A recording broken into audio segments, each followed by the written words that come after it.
Oh man, transfer portal. Let's talk transfer portal. Let's talk. Uh, everyone and their fucking grandma went in the transfer portal. Even the Jackson State kids who pretended they weren't going to go to weren't going to go to Colorado. Oh, announce my what's his name, the Travis DB Travis Travis Hunter. Hunter. That Yeah, was the most. Did you? He had a he did that the whole 100K subscriber thing, but he put I didn't subscribe to him because I wasn't giving him the satisfaction.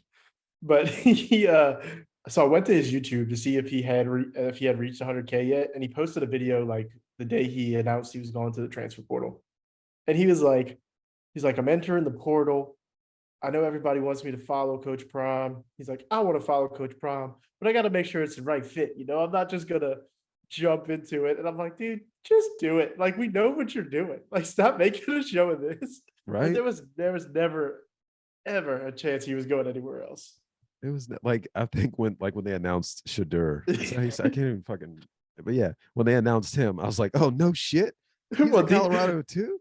Dion announced it before they even played their bowl game. he said, yeah, this is your quarterback. It's like, Imagine oh being boy, Colorado's quarterback and just being like, the fuck, fuck, bro. fuck me. Yeah. Guess I'm done. Let me hit that Oh, portal.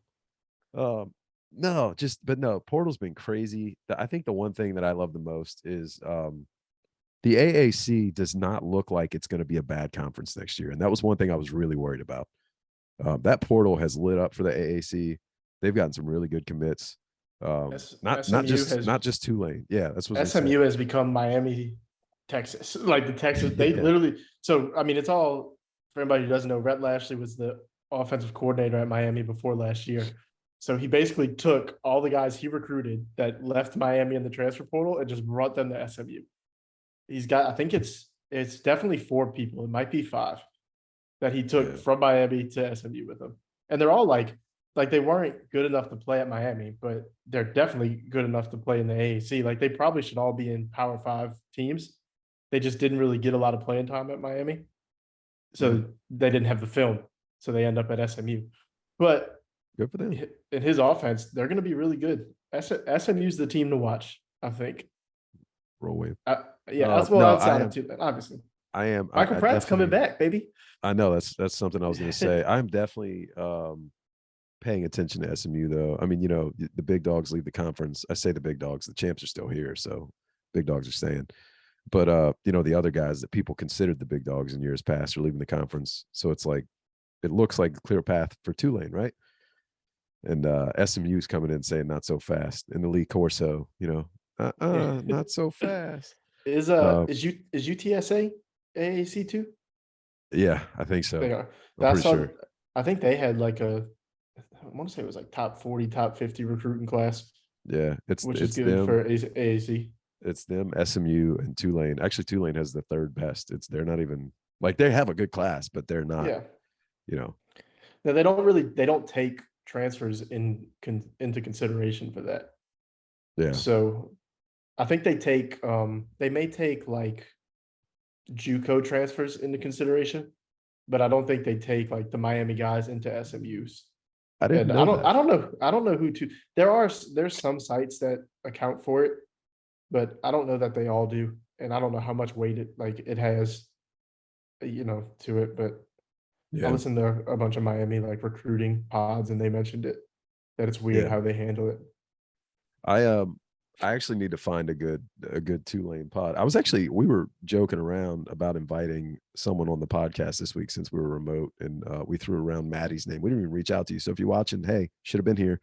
Um, what we should have done, and maybe we still can, an episode just covering the lead up to the bowl game, recruiting. Do we have another week? We might not. Don't need another Um, week. We can drop a midweek one. we could. We'll see. I Yeah. mean, I'm just spitballing. This is not guaranteed at all, guys. But that's what I wanted to do. So I think that would be really cool just to get a better understanding. I had some questions too. Have you seen, speaking of Michael Pratt coming back, have you seen that he's got a boot on when he Yeah, announced the other day? that was what I said when they announced that. I was like, I think the big news here is this big ass Yeah. boot on his foot. Yes. I didn't even see you tweet that. I haven't really been on Twitter as much lately, but yeah, that was the first thing I saw. I was like, what the fuck is going on with that boot? Is he okay? Is he playing in the bowl game? Like, there's more questions I have right now. There hasn't been any news that he's not, so I'm assuming it's just something. minor, but I don't know. I Yeah. don't know. All right. Yeah, the one. So I said transfer portal in college football in my notes just because I mean this is going to be way too long of a conversation if we get deep into this. But I was really more so looking at it like big picture. Like, do you think it's good for like the state of college football right now? Like, Um. so the transfer portal and like the NIL stuff. Like, obviously, we both think players should be paid, whatever. Like, I've never asked you that, but I know that's how Yeah. Yeah. Yeah. you feel. I I think it's dangerous. And I think it's I don't know if it's like bad. You know, it's good because like these players are gonna get an opportunity to get paid, right? I think it's definitely gonna harm some smaller schools when they get lucky and they have a big time guy come in, like not Michael Pratt, but who's Duke have? What the fuck's that guy's name? May? Um, North Carolina. North Carolina, not Duke. Yeah, Yeah. whatever, blue. Um, um, but no, it definitely can hurt schools like that right now where like there's no rules to any type of collusion. There's no rules to like tampering or whatever. Like you can literally like the dude we were talking about earlier that transferred from Jackson State to follow Dion. Like Florida State was reaching out to him behind the scenes before he was even in the portal. Like this shit's happening all the time, and they can literally reach out, offer money, do whatever they want. And I think that in that sense is a little bad. Like maybe there needs to be some rules around the portal and around Yeah. NIL and how they work together, but they're still going Yeah. to do it. I agree. I think overall, like the idea of a transfer portal, the idea of NIL is good for the overall sport, the players. But yeah, I think there's gonna have to be some regulation because it's just like the wild, wild west out there right now. Yeah, Like I don't know. I don't know what the fix is. I mean, I do think it's kind of ridiculous that a guy can transfer like 4 times. Or like, yeah, well, he or they always. I know they only get the one free one where they can transfer with no penalty, but they always find loopholes and stuff to transfer like a few times. And then they got guys like there's a quarterback that just committed to Florida who like originally had committed to one team, got an NIL from them, then switched to Miami, got an NIL deal from Miami, then switched from Miami to Florida, got a like it's like all right, it's getting out of hand. It feels right. like I think I've mentioned it before, I think, where you just give like every team say this is the X amount of money you have to spend on NIL. Use it how you want.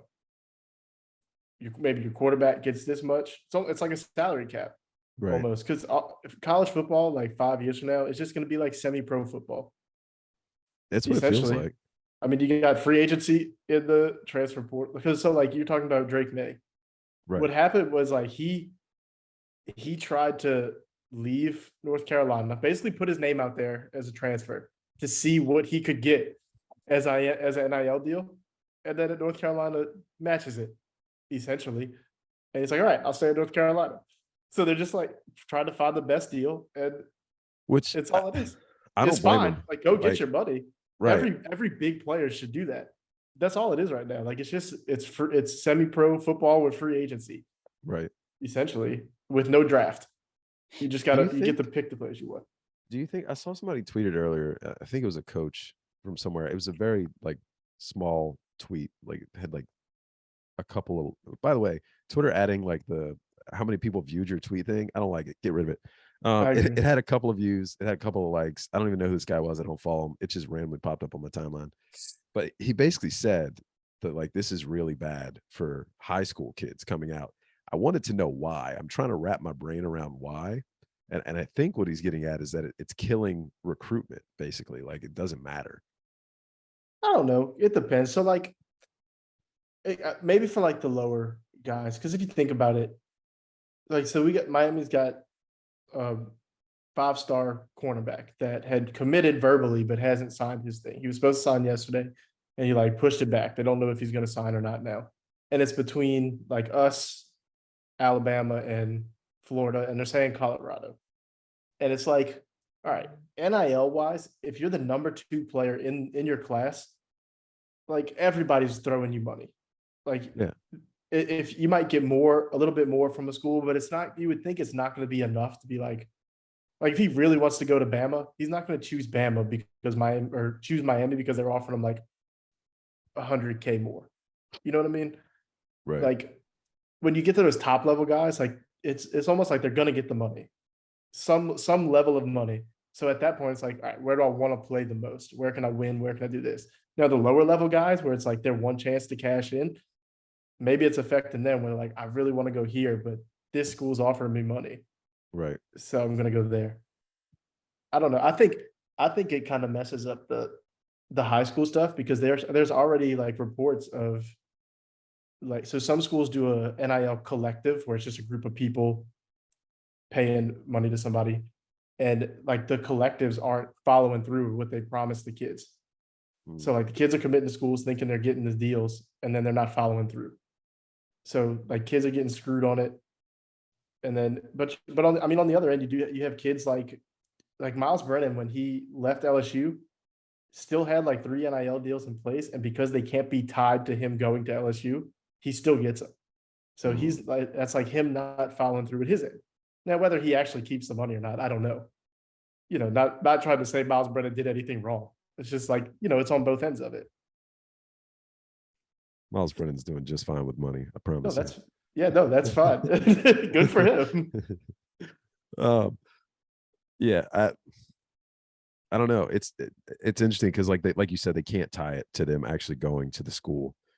So like in my head, I was like, oh, it's like a contract. Like, why don't you just write it like a contract? Like, hey, if I do this, then you give me the money, and vice versa, right? But like if they can't tie it to like actually playing for the school, then what? Then maybe, I mean, maybe that's the solution. Like maybe like these schools, it feels like the NCAA is becoming somewhat irrelevant. Like they have no Oh, power. totally. So at some point, you think maybe the schools just are like, yeah, we don't need the NCAA. You know what I mean? Like they can just do without them. These, at least the big schools, like the They SEC. they could. They totally So could. so maybe they get to the point where they're like, all right, we can pay players to come to our school. And there's a contract where we're like, hey, we'll sign you to a 2-year deal, but you have to stay here for 2 years. Right. Like And it's you can transfer after your 2 years, but in those 2 years, you have to be here. well, and the bigger that's another interesting point. The bigger these conferences get, right? The bigger the SEC gets, or like the bigger these other conferences get, they definitely don't need the NCAA because now it's not just 8 schools randomly saying, "Hey, screw you, we're going to pay our players." It's fucking 20, Yep. and it's the 20 biggest schools. So it's like, yeah, Well, even like, I mean, even like Tulane, if you don't think Tulane's giving NIL deals to people, oh, they are, it's lower level, yeah, but all these schools are paying somebody. It might only yeah, be, dude, there's NIL deals like as low as like $500. yeah. I'm sure that. I So, mean, I don't know anything about them at Tulane, but like I'm sure they're oh getting yeah, I don't know something. either, but they are. So, yeah, I don't know. It was just, we could do a whole episode on the state of college football.